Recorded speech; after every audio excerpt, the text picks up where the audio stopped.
Aleister Crowley, mystic, poet, mountaineer, and self-proclaimed prophet, known as the Great Beast 666. He was a man who defied convention, courted scandal, and reshaped the occult world.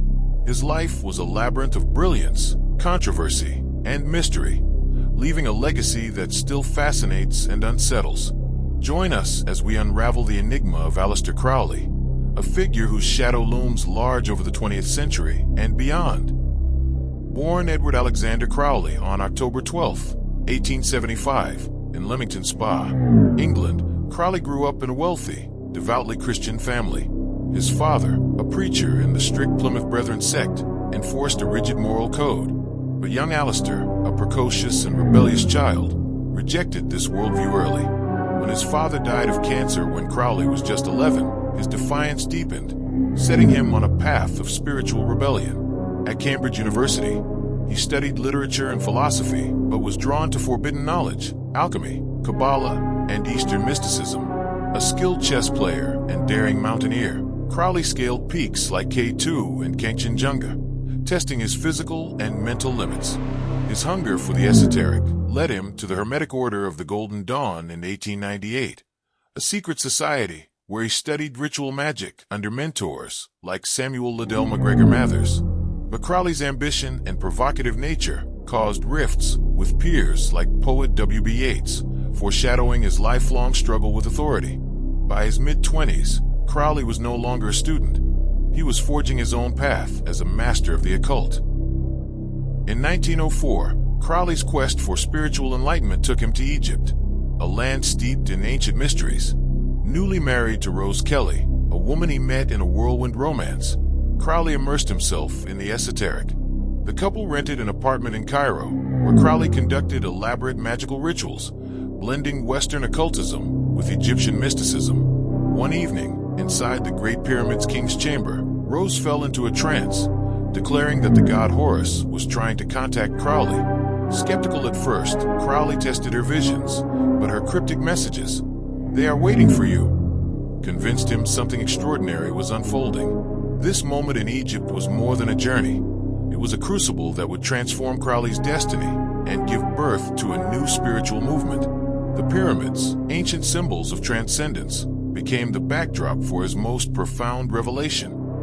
On April 8, 1904, Crowley's life changed forever.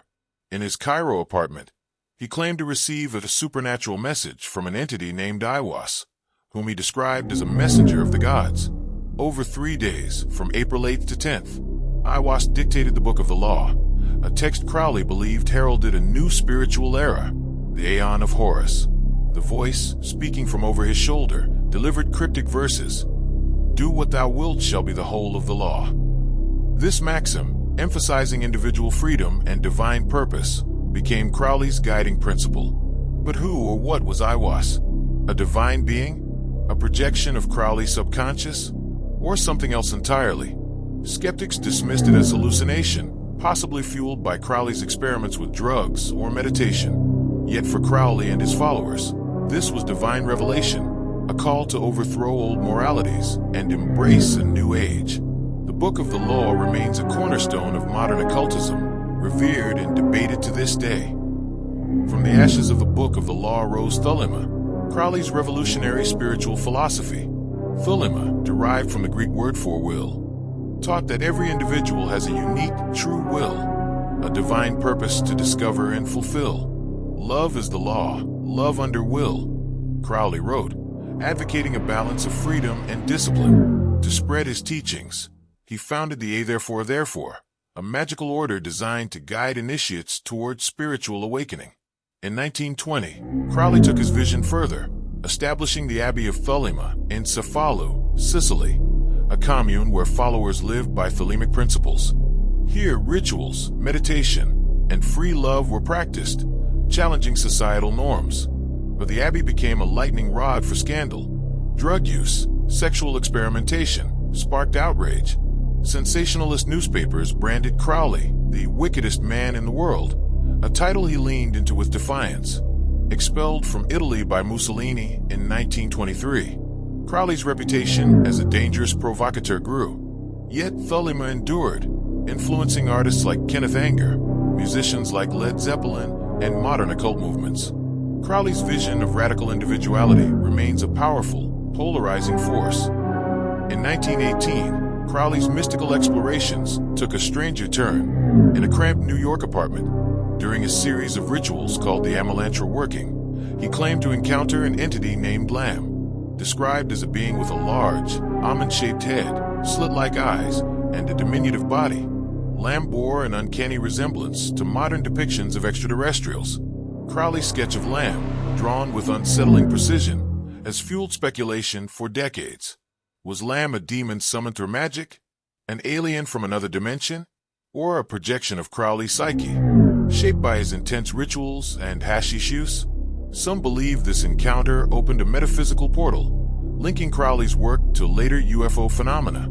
Published in 1919 in his journal The Equinox, the sketch of Lamb remains one of the occult's most haunting artifacts, blurring the line between mysticism and science fiction. Aleister Crowley died in 1947 in a modest boarding house in Hastings, England, his health ravaged by addiction and his fortune long gone. Yet his influence burns brighter than ever. From rock icons like Jimmy Page, who purchased Crowley's former home, Ozzy Osbourne, who wrote a song titled Mr. Crowley, to filmmakers and modern occultists, Thelema and its teachings continue to inspire. Crowley's life was a paradox, a quest for truth wrapped in scandal, genius shadowed by excess. Was he a visionary prophet, ushering in a new age of human potential? A dangerous charlatan who toyed with forces beyond his control? Or a complex man who dared to challenge the boundaries of belief? As Crowley himself wrote, "Every man and every woman is a star." His challenge to find one's true will echoes today, inviting us to question, explore, and confront the unknown. What do you believe?